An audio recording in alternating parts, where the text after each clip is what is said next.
인사하겠습니다. 마라나타. 날씨가 많이 춥죠? 네. 제가 방금 온도 보니까 0도 찍혔더라고요. 네. 네. 그래도 그래서 그런가 옷들이 많이 두꺼워지셨어요. 네. 잠바 입고 네. 어떻게 하면 안 추울까 하는 마음이 있죠. 이럴 때일수록 건강을 잘 챙기셔야 네. 아프지 않아야 무엇을 하든지 잘 열심을 품을 수 있으니까 건강에 유의하시기를 바랍니다. 거짓말을 한 번 하면 그 다음은 어떻게 될까요? 그것을 숨겨야겠죠. 숨기기 위해서 몇 번의 거짓말을 하냐면 20번을 한답니다. 그러면 거짓말을 20번을 했으면 몇 번의 거짓말을 나을까요? 수학 잘하시는 분 400번을 하게 된답니다. 400번을 했으면 평생토록 거짓말에서 빠져나올 수 없겠죠. 네. 이 거짓말은 그 사람의 삶에 유익을 주는 것이 아니라 어려움을 줍니다. 근데 더 중요한 것은 이 거짓된 인품이 자기에게만 영향을 주는 것이 아니라 자기 자녀에게도 구세에 큰 영향을 미칩니다. 우리가 잘 알고 있는 아브라함이 거짓말을 했나요? 네, 아내를 누이라 속였죠. 네, 그 자녀는 어떻게 했나요? 이삭이 아내를 누이라고 또 속였죠. 그 자녀는 어떻게 됐을까요? 야곱은 자기가 에서라고 속였습니다. 리브가는 어떻게 했나요? 리브가는 야곱을 속였습니다. 이삭은 어떻게 했을까요?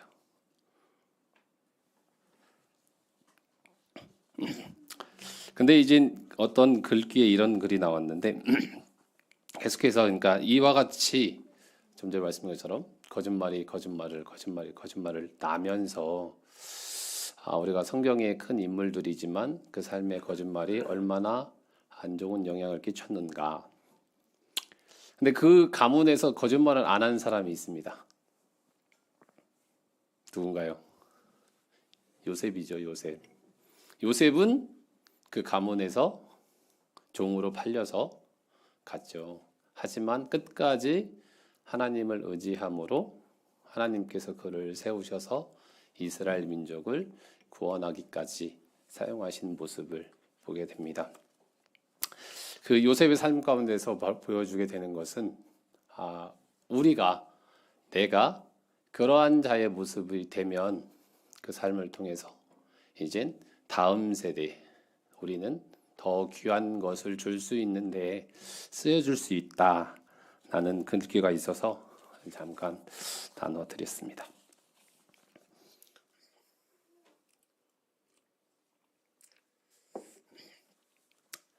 유전무죄, 무전유죄 들어보셨나요? 네, 송시현이님 무엇인가요? 네, 여기서 저는 돈전자입니다.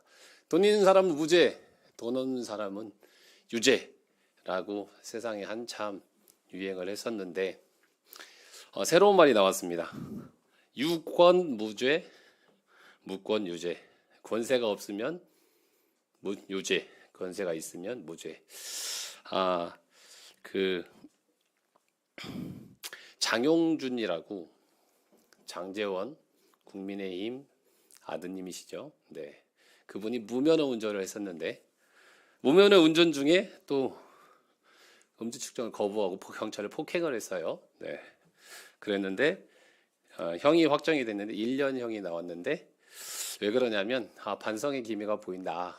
그러니까 1년형만 주자라고 확정이 됐습니다.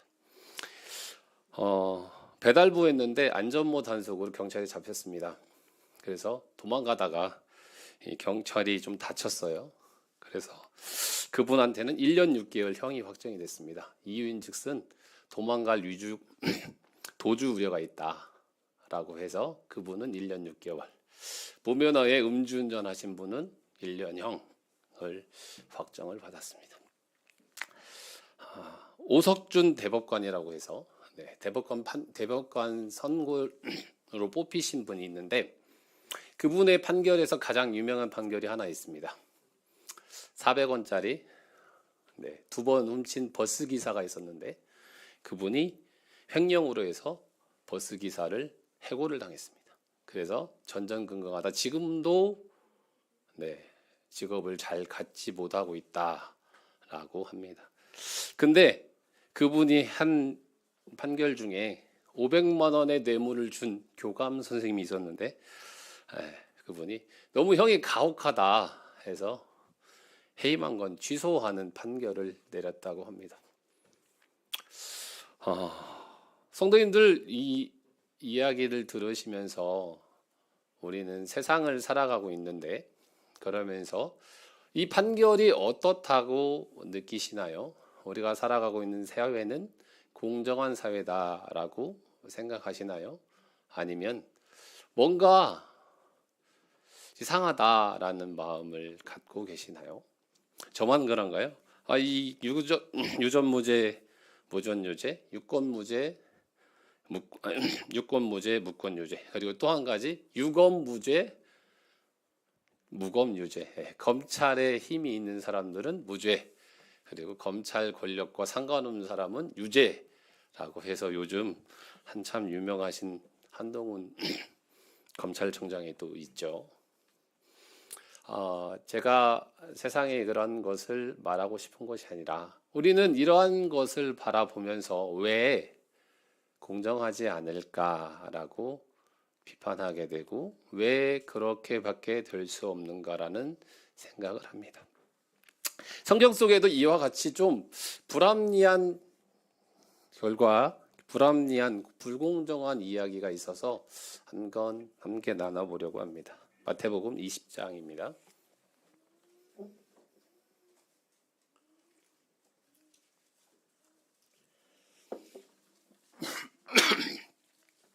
마태복음 20장 1절에서 16절까지인데요.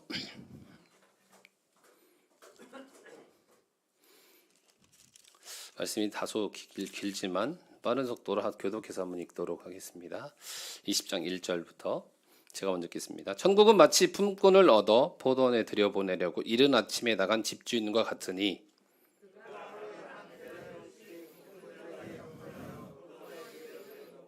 또 제3시에 나가보니 장터에 놀고 있는 사람들이 또 있는지라.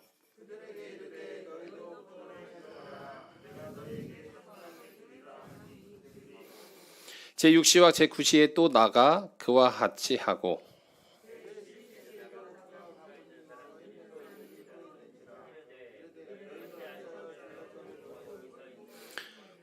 이르되 우리를 품꾼으로 쓰는 이가 없음이니이다. 이르되 너희도 포도원에 들어가라 하니라.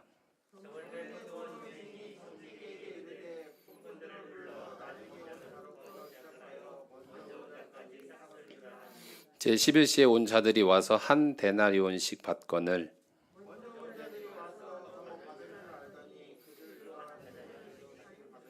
받은 후 집주인을 원망하여 이르되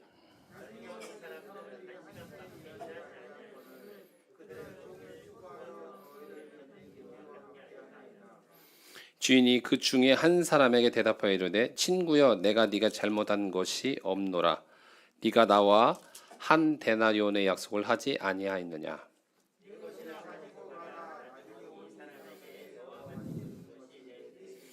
내 것을 가지고 내 뜻대로 할 것이 아니냐. 내가 선함으로 네가 악하게 보느냐.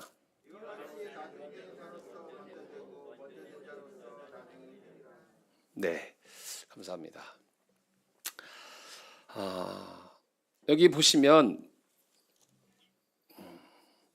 11절에 보시면 받은 후 집주인을 원망하여 이르되 왜 나중 온 사람이 1시 반밖에 일하지 아니었는데 그들을 종일 수고하며 더위에 견딘 우리와 같게 하였나이까? 라고 왜 주인이 이와 같이 판결을 합니까? 라고 원망하는 이야기가 나옵니다. 네, 성도님들도 한번 생각해 보시기 바랍니다. 이 판결은 이 거래는 공정한가 불공정한가 우리는 한번 생각해 보려고 합니다. 여기 포도원의 주인이 나옵니다. 그리고 이른 아침에 장터에 나가서 포도원에 일할 사람을 구하러 나갑니다. 이른 아침에 나갔을 때 일하려고 나온 사람들이 있어서 그들을 데려다가 그들과 너와 내가 계약을 하자. 한 데나리온씩 해서 포도원에 들어가라 했을 때 알겠습니다 하고 들어간 사람들이 있습니다. 그리고 새 3시에 나가보니까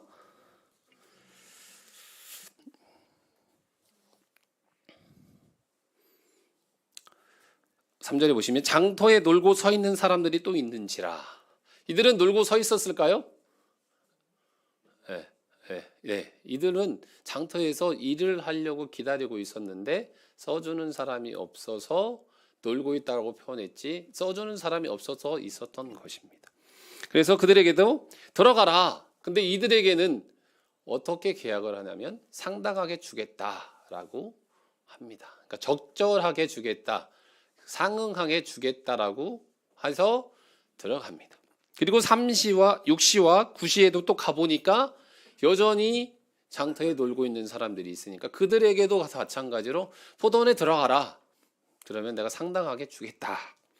그리고 나서 11시에도 나가보니 또 있습니다. 그래서 이 주인이 너희는 어찌하여 종일토록 놀고 서 있느냐.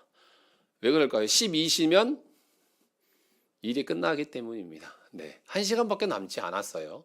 네, 시간상으로 오후 5시입니다. 6시부터 예를 들어서 6시인데 이제 1시간밖에 남지 않은 상황에서 또 장터에 있습니다. 그 사람을 누가 써주는 사람이 있었을까요? 근데 왜 그들은 왜 거기에 있었을까요? 누군가 그 시간까지 우리가 이제 저도 예전에 인력에 가서 일을 해봤지만 반나절까지 앉아있는 사람들 별로 없잖아요. 네, 한 몇 시간이면 일할 사람들 다 가고 나머지는 일 써주지 않는 걸 알고 있습니다. 그냥 시간이 있다가 그냥 가든지 합니다. 근데 이 사람은 이 시간까지도 그 자리에 있었습니다. 그랬을 때 주인이 와서 왜 여기서 있느냐? 근데 그의 대답이 우리를 품꾼으로 쓰는 이가 없어서 저는 이 자리에서 놀고 있습니다. 했을 때에 이 주인이 말하기를 너도 들어가라. 그래서 주인은 그와 같이 말합니다. 이 얘기는 삭슬 얼마 주겠다 어쩌겠다라는 말이 나오지 않습니다. 네, 주인하고 포도원 품꾼들 사이에서 계약을 한 사람은 정당하게 계약을 한 사람은 이른 아침에 들어간 사람뿐이었습니다. 그들은 내가 얼마를 받을지 압니다. 그리고 내 일이 어느 시간까지 해야 되는지 알고 있습니다. 그래서 그들은 일이 끝나는 시간만 기억하고 있었을 것입니다. 근데 그 외의 사람들은 주인이 상당하게 주겠다.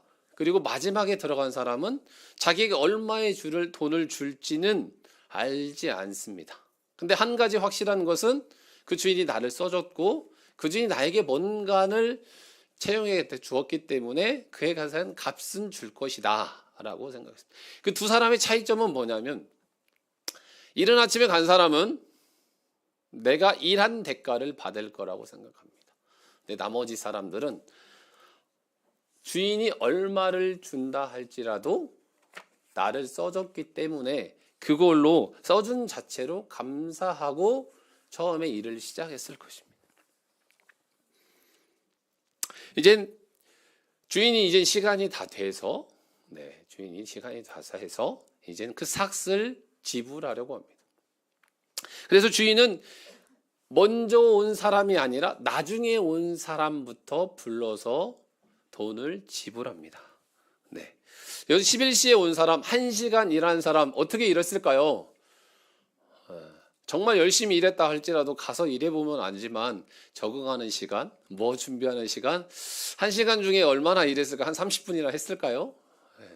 그 있던 사람들이 그 사람들이 얼마나 일을 열심히 했을지 알 수 없지만 그 시간이 어떻게 흘러갈지 모르게 시작도 안 한 상태에서 끝났을지도 모릅니다.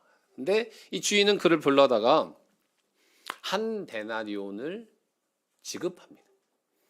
이 한 데나리온을 받은 11시에 들어간 사람은 어떤 마음이었을까요?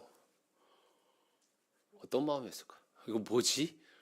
자기를 11시에 불러다 쓴 것조차도 놀라는 건데 그에 대한 대가가 한 데나리온이다.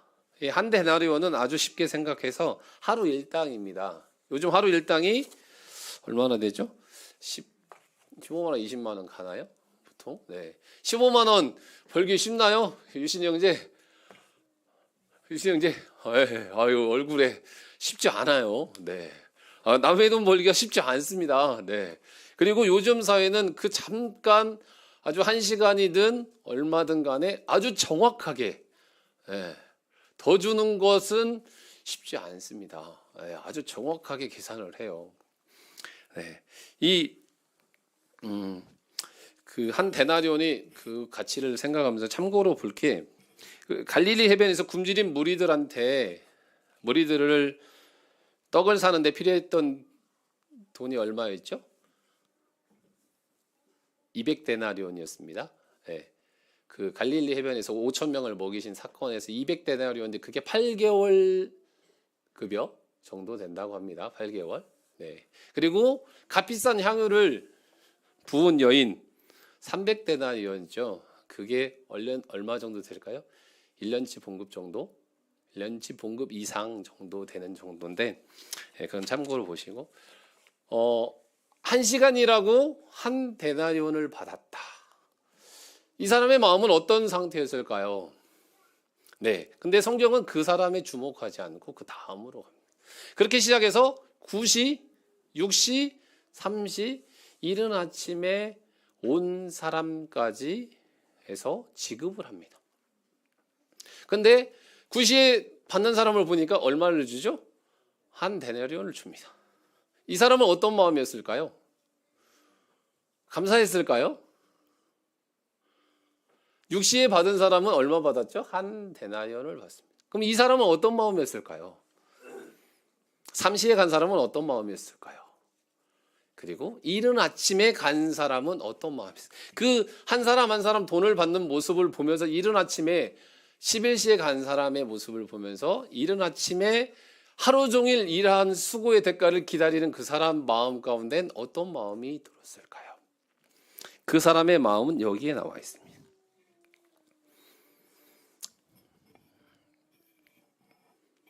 10절에 먼저 온 자들이 와서 더 받을 줄 알았더니 그들도 한 데나리온씩 받은지라. 받은 후 집주인을 원망하여 이르되 나중 온 이 사람들은 1시간밖에 일하지 아니하였거든 그들을 종일 수고하며 더위를 견딘 우리와 같게 하였나이다. 이 사람은 이른 아침에 온 사람이었을 것입니다. 온 종일 더위와 수고하고 일한 나를 어찌 1시간밖에 일한 사람과 같이 취급하느냐. 성경에는 3시, 6시, 9시에 대한 사람은 언급하고 있지 않습니다. 이 말은 이젠 이른 아침에 온 사람이었습니다. 그러면 그 사람들의 마음은 어떤 상태였을까요? 그 사람들은 원망 없이 난 한 데나리온 받았으니까 그 정도면 됐지 였을까요? 이 시간 주목하는 것은 이른 아침에 온 사람이 말하기를 어찌해서 아주 잠깐 일한 사람과 같이 나를 취급하십니까? 나는 하루 종일 수고했는데 왜 나에게는 한 데나리온밖에 지급하지 아니하십니까? 주인을 향해서 원망합니다. 여기서 한번 생각해 보는 것은 제가 처음에 말씀드렸던 거죠. 이른 아침에 온 사람은 주인하고 뭐를 했나요? 계약을 했습니다. 내가 너에게 한 데나리온을 주겠다 했을 때 이 사람은 뭐라고 했죠? 예, 알겠습니다 하고 기쁨으로 그 자리에 갔을 것입니다. 그 계약은 언제 끝나나요? 계약은 돈을 지불함으로 마무리됩니다. 이 계약은 잘 이루어졌나요? 아주 잘 이루어졌습니다. 하루 종일 일한 그 사람은 하루 종일 일한 대가를 그대로 받았습니다. 더도 말고 덜도 말고 그 계약한 그대로 받았습니다. 그런데 이 사람은 말하기를 왜 주인이 나를 이렇게 취급하느냐고 말하고 있습니다. 이 거래는 어떻게 생각하시나요? 이 거래는 공정한 거래인가요? 아니면 불공정한 거래인가요? 진짜로 공정하다고 생각하시나요? 주인 마음이니까. 그러면 성도님들에게 질문하겠습니다. 이른 아침에 내가 일을 갔습니다. 네, 양희수 선생님께서 이른 아침에 일을 갔습니다. 그리고 3시에, 6시에, 9시에, 11시에 일하는 사람하고 같이 일을 했습니다. 네, 그래서 퇴근을 하는데 11시에 제가 갔는데 1시간 일하고 15만 원을 받았습니다. 근데 양희수 선생님께서 하루 일을 다 마쳤는데 15만 원을 받았습니다. 저하고 양희수 선생님 잘 알죠? 네, 근데 같이 15만 원을 꺼냈습니다. 양희수 선생님, 공정한 거래죠? 네? 생각이 들잖아요. 이거 뭐야? 라는 생각이 들. 이거 쉽지 않잖아요. 왜 아까 말한 것처럼 남이 이야기면 공정한 거래지라고 나오지만 옆에 있는 사람하고 나하고 잘하는 사이, 그 장터에 나온 사람들은 몰랐을까요? 몰랐을 수도 있지만 알았을 수도 있지만 더 중요한 것은 그 눈앞에서 그러한 현장의 모습을 보고 있었던 것입니다.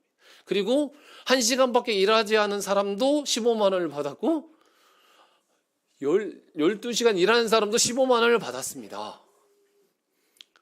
우리 마음에 어떤 마음이 듭니까? 이거 말도 안 되는 거랍니다. 말도 안 되는 거예요. 그렇지 않습니까? 이해가 안 되는 거랍니다. 이해가 안 되는 거랍니다. 근데 주인이 13절에 보시면 친구여 내가 네게 잘못한 것이 없노라. 잘못한 것은 없습니다. 그렇죠? 주인이 잘못한 거 없습니다. 네. 계약했고 나머지 사람들하고도 주인의 마음대로 주겠다라고 약속을 했습니다. 그리고 주인의 마음대로, 주인이 원하는 대로 여기 나온 것처럼 한 데나리를 약속했고 14절 내 것이나 가지고 가라. 나중 온 이 사람에게 너와 같이 주는 것이 내 뜻이니라. 내 것을 가지고 내 뜻대로 할 것이 아니냐. 내가 선함으로 네가 악하게 보느냐. 주인은 결코 잘못한 것이 없습니다. 그러면 왜 이러한 일이 벌어졌는가를 생각해 봐야 되는 것입니다. 아까 말씀드린 것처럼 양희수 선생님뿐만 아니라 저 같아도 제가 6시든 9시에 3시에 갔다고 할지라도 원망이 들었을 겁니다. 말도 안 되죠. 내가 저 사람보다 얼마를 더 일을 했는데 왜 내가 그 돈만 받게 되냐라고 원망이 들었을 거라는 것이죠. 근데 왜 이런 문제가 발생했느냐는 그 문제를 생각해 보는 것입니다. 하나님께서 우리를 부르셨죠. 하나님께서 우리를 부르셔서 하나님의 일 앞에 두셨습니다. 그리고 하나님께서 각자의 능력대로 일하게 하셨습니다. 그래서 어떤 분은 10년, 20년, 30년, 어떤 분은 1년, 2년, 3년 일을 하셨습니다. 근데 천국에는 누가 들어가나요? 네, 1년 일한 분 들어가나요? 10년 일한 분 들어가나요? 30년 일한 분 들어가시나요? 다 들어가죠. 네, 천국에 들어가는 권세는 모두에게 주어져 있습니다. 천국에 들어가는 것보다 더 큰 복이 있을까요?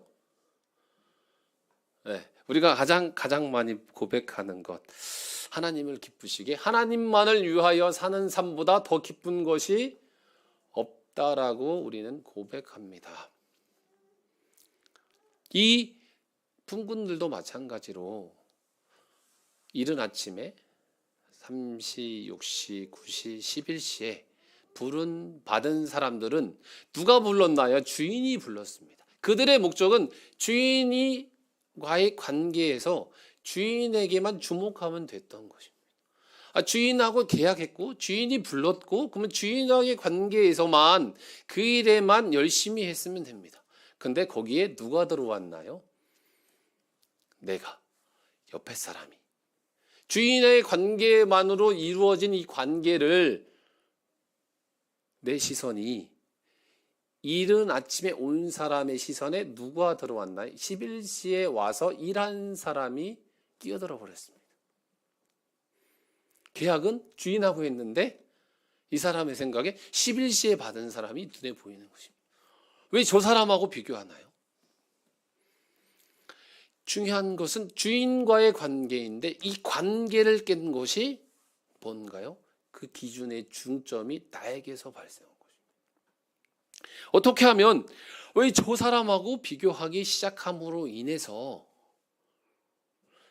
제일 중요한 하나님과의 관계 속에 시작된 것을 잊어버리기 시작하는 거죠. 그렇기 때문에 이 사람이 혹시나 이랬을 수는 있습니다.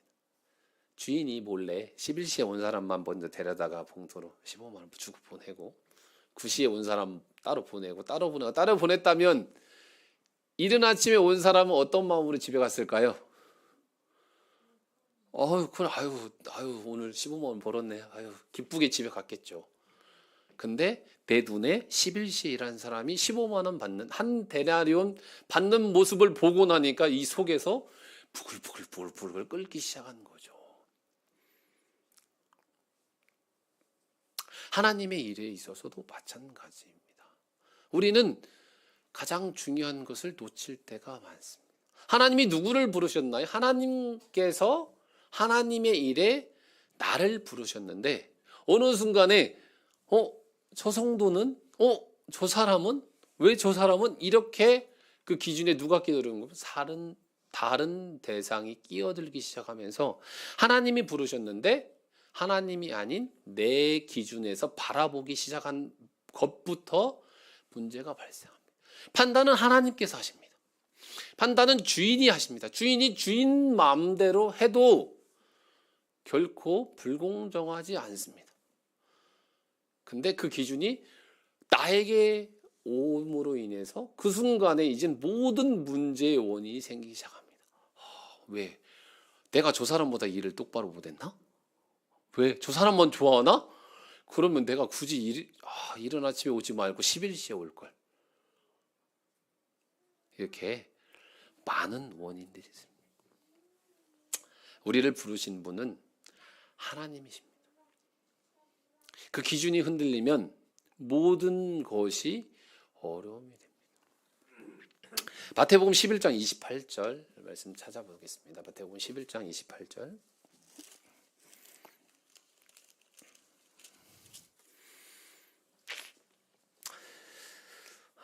눈 감고도 잘 암송하실 수 있는 말씀인데요. 네. 수고하고 무거운 짐진 자들아 다 내게로 오라 내가 너희를 쉬게 하리라. 네. 온골 성천교회 유인관 연재인 말씀 가운데서 이런 말씀을 해주셨습니다. 수고하고 무거운 짐진 자들아 다 내게로 오라. 성도님들 하나님 앞으로 주님 앞으로 가셨죠. 네, 주님을 만남으로 해서 그러면 그 안에서 뭐가 오나요? 내가 너희를 쉬게 하리라. 성도님 삶까지 참된 쉼이 있으신가요? 참된 기쁨이 있으신가요? 어떤 일을 하든지 기쁘고 즐겁고 행복하고 고난이 전혀 없으시죠? 왜 있으신가요? 형제님 말씀에 형제님은 이렇게 고백하셨습니다. 주님 앞에 감으로 해서 나는 없고 이제 주님으로 말미암아 살기 때문에 내가 어떻게 하느냐는 별개의 문제다. 그러면 주님으로부터 참된 쉼이 있기 때문에 이젠 어떤 수고를 해도 어떤 봉사를 해도 어떤 고난이 와도 주님 안에 거한 자에게 주님께서 쉼을 주시는데 왜 불평이 있고 왜 어려움이 있고 화가 있고 그것은 내 신앙을 돌아봐야 되지 않겠냐 라는 말씀을 하셨습니다. 주님 안에서 수고하는 수고에 원망과 시비가 있다면 신앙을 돌아봐야 된다. 동일한 말씀입니다. 동일한 말씀으로 천국은 마치 포도원의 품꾼을 사용하신 주님 앞에서 주님께서 우리를 어떤 일에 부르셨습니다. 그리고 주님은 섬기기 위해 오셨고 주님은 그 섬김의 삶을 사셨습니다. 너무나 잘 알고 있는 것처럼 주님은 다 버리시고 제자들마저도 버림되면서도 주님은 그 삶의 괴로움과 삶의 그런 것들 없이 단지 하나님의 뜻만을 바라보시면서 그 길을 가셨습니다. 그렇기 때문에 그분이 가신 길을 기뻐하셨고 자기가 가신 그 길이 하나님의 기쁨이었기 때문에 고난이 왔어도 괴로움이 왔어도 어려움이 있었어도 기쁨으로 걸어갈 수 있으셨습니다. 주일 말씀에 데살로니가전서 5장 19절 말씀이 뭐라고 했죠? 네, 성령을 소멸하지 말며. 내가 하고 있는 이 일이 혹여나 나는 이와 같은 마음으로 나는 이와 같은 뜻 가운데서 일을 한다 할지라도 성령은 한 분이시죠. 그리고 성령은 이 가운데서 우리가 갖고 있는 한 성령 가운데서 한 뜻을 이루실 것입니다. 아멘이신가요? 그런데 내가 하고 있는 그 일이 다른 성도에게 괴로움이 되고 어려움이 되고 망설임이 된다면 그 길은 잘 가는 것일까요? 잘못 가고 있는 것일까요? 한 성령께서 역사하시는데 한 형제님의 분별이 다르고 어떤 형제님의 분별이 다르고 서로 마음이 불편하면 서로 뜻이 다르게 간다면 그것이 한 성령의 역사 가운데 이루어질까요? 아니라고 생각합니다. 그래서 우리가 말씀을 분별함에 있어서도 하나님의 뜻을 구하고 먼저 가신 선배 먼저 신앙의 길을 가신 분들의 조언을 구하고 그러면서 함께 기도해 보면서 마음의 하나됨의 뜻을 분별해 가면서 가는 것도 한 성령의 인도하심을 보기 때문에 그와 같이 갑니다. 교회 일도 마찬가지입니다. 교회 일도 원망과 시비가 나오는 그 길은 주님이 기뻐하지 않습니다. 말씀을 정리하겠습니다. 찬양 중에 이런 찬양이 있습니다. 시선이라는 찬양인데요. 내게로부터 눈을 들어 주를 보기 시작할 때 주의 일을 보겠네. 내 작은 마음 돌이켜서 하늘의 꿈 꾸게 하네. 주님을 볼 때 모든 시선을 주님께 드리고 살아계신 하나님을 느낄 때 내 삶은 주의 역사가 되고 하나님이 일하기 시작한다. 포도원에 들어간 품꾼들 참 다양합니다. 근데 주님은 이 주인은 이른 아침에 온 자도 3시에 온 자도 6시에 온 자도 9시에 온 자도 11시에 온 자까지도 이 주인은 그 품꾼을 쓰려고 하셨습니다. 그리고 그 주인은 그 일을 쓰시면서 상응하는 대가를 주기를 기뻐했습니다. 그리고 그 대가를 풍성하게 줬습니다. 누구도 부족하게 받은 사람이 아무도 없습니다. 단지 그것을 받은 사람이 어떤 마음으로 어디에 기준을 두었느냐에 따라서 그것이 달라졌을 뿐이지 내가 느끼는 것이 달라졌을 뿐이지 대가가 다 끼지는 않았습니다. 그리고 부족하게 받은 사람도 없습니다. 다 넘치게 받았습니다. 이른 아침에 온 사람은 그렇게 얘기하겠죠. 한 대리만밖에 받지 않았는데 라고 말할 수 있습니다. 근데 구원받은 자녀에게 가장 큰 복은 주님과 함께 하는 것입니다. 하늘나라에 주님과 함께 하는 것입니다. 그것을 얻은 것이 부족함일까요? 아니면 그것만으로 충분할까요? 충분한 것입니다. 주님이 주신 것은 이미 가득 찬 상태입니다. 그렇기 때문에 부족한 것은 아무도 없습니다.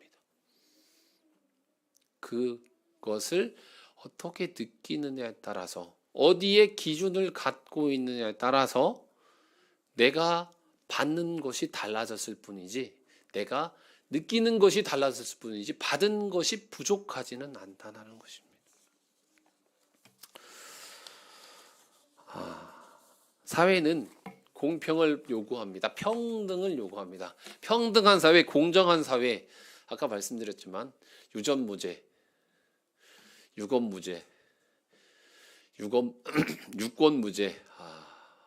들으면 참 왜 이렇게 사회가 불공정한가라는 말을 하죠. 근데 우리를 통치하시는 분은 하나님이시고 그분의 통치 가운데는 불공정하거나 불평할 이유가 없습니다. 그분은 공정하시고 그분은 공평하시고 그분은 차고 넘치게 주시는 분이십니다. 그래서 우리가 기억해야 될 것은 내 시선이 어디에 있느냐, 내 눈이 무엇을 바라보고 있느냐, 그리고 내가 하고 있는 이 섬김이 누구를 위해서 하고 있느냐. 어떤 성도를 좋게 하기 위해서, 우리 가족을 좋게 하기 위해서, 내 직장을 좋게 하기 위해서 이 일을 하느냐. 모든 시선은 하나님 앞에 먼저 집중되어야, 하나님 앞에 고정되어야, 그렇게 행했을 때에 가족들, 친구들, 이웃들, 성도들의 유익은 하나님 앞에 고정하면 당연하게 퍼져가게 되어 있습니다. 그런데 그 시선이 하나님이 아니라 다른 곳에 집중하게 되면 정작 하나님이 기뻐하시는 일에 드려질 수가 없습니다. 그리고 어려움이 되고 힘듦이 될 수 있습니다. 그래서 오늘 이 시간 우리의 시선을 집중하시기 바랍니다. 하나님께 집중하시기 바랍니다. 그리고 내가 하고 있는 이 일이, 내가 하고 있는 이 목표가, 내가 하고 있는 이 계획이 하나님이 기뻐하시는 것인지, 그것이라면 분명하게 성도들 마음이 하나 돼서 기쁨으로 기도하면서 그 일을 함께 할 수 있을 것입니다. 한 성령께서 그 일을 하실 것입니다. 어떤 일을 우리가 계획하고 추진하고 하는지는 알 수는 없지만 그 마음에 부담이 있고 그 마음에 어려움이 있다면 돌아봐야 될 것입니다. 그것이 하나님이 기뻐하시는 일이 아닐 수 있을 것입니다. 그래서 이 시간 하나님께 시선을 집중하시고 한 성령 안에서 주님 오실 때까지 한 믿음 안에서 하나님께서 부으시는, 넘치게 주시는 복을 누리시는 성도님 되시기를 바랍니다. 마치겠습니다.